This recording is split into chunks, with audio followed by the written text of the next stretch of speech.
AMD's new Radeon RX 5600 XT graphics card is a great performer for the money, so is the RX 5700 still worth considering? I've compared 15 different games at 1080p and 1440p resolutions to help you decide.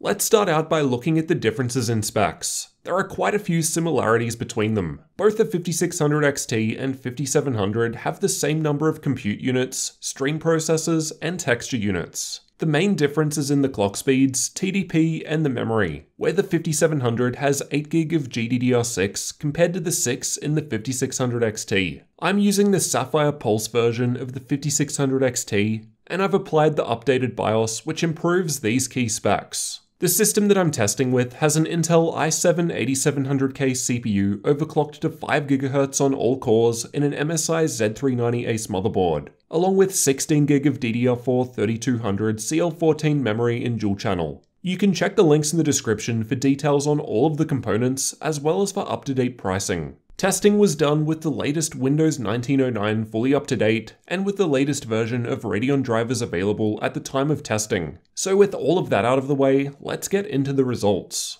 Call of Duty Modern Warfare was tested in campaign mode. I've got the 1080p results on the lower half of the graph, and the 1440p results towards the upper half. In this test, there's basically no real difference between the two, both in terms of average FPS or 1% low. In Control, the RX 5700 is ahead, with a 5.5% higher average frame rate at 1080p, rising slightly to a 6.3% lead at 1440p with similar changes to the 1% low performance. The difference wasn't that big, but this was one of the games that saw a larger difference between the 5600 XT and 5700. Red Dead Redemption 2 was tested using the game's built-in benchmark tool, and the 5700 was almost 6% faster at 1080p. And this lowered down to a 4.7% lead at 1440p. Battlefield 5 was tested in campaign mode, and saw the largest difference between the two at 1080p out of all games tested, with a 7.6% higher average FPS from the 5700, and this lowered a little to a 6.2% improvement at 1440p. Shadow of the Tomb Raider was tested with the game's benchmark tool,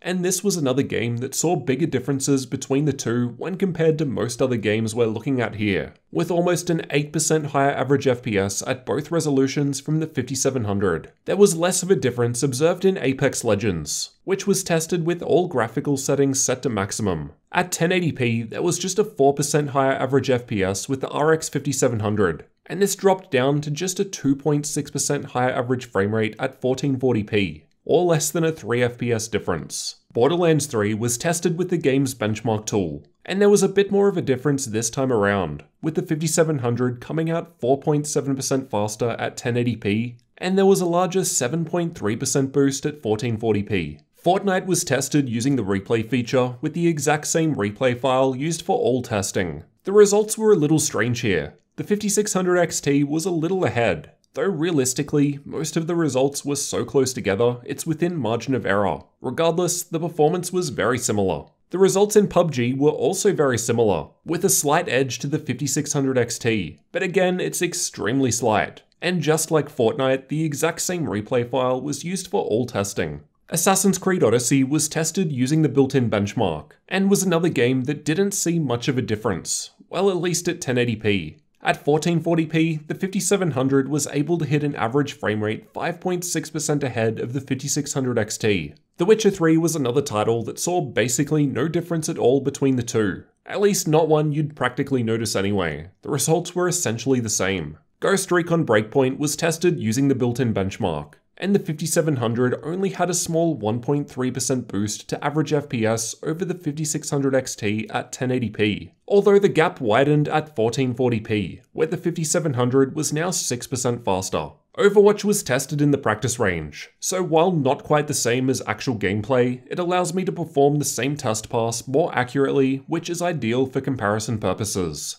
At 1080p, the 5700 was almost 3% higher than the 5600 XT. Then at 1440p, it had less than a 2% lead. Rainbow Six Siege was tested with the game's benchmark tool, and this was another test where the results between the two were essentially the same. Again, like many other titles tested, you're not going to be able to actually notice any difference while playing on either card. I've tested CSGO with the Euletical FPS benchmark, because that one time I didn't include it, people got mad. At 1080p, the 5700 was scoring 4.6% higher average frame rates. Then at 1440p, the difference was much closer together, with the 5700 only 1.6% ahead, while 1% low performance was similar from either. Over all 15 games tested, the RX 5700 was just 2.9% faster than the RX 5600 XT at 1080p. As you can see though, it really depends on the specific game. Some like Battlefield 5 in particular seem to really benefit from the additional VRAM with the 5700, while others saw basically no difference.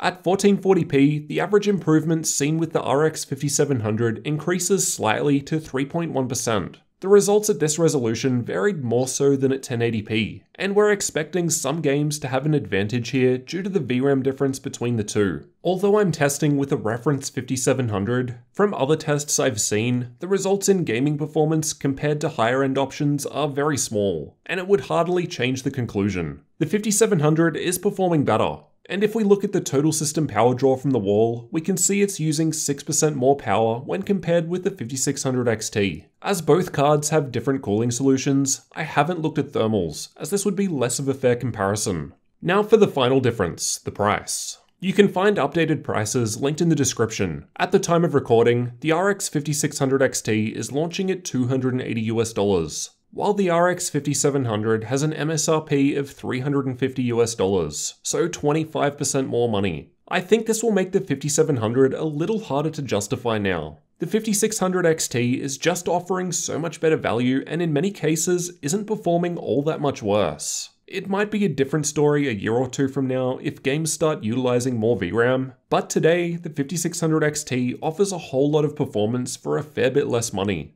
It's going to come down to whether or not you want to pay more for the 5700 to get the little extra boost. So with all of that in mind, which would you pick? The newer Radeon RX 5600 XT or RX 5700? Let me know in the comments. And if you're new to the channel, consider subscribing for future comparisons and tech videos like this one.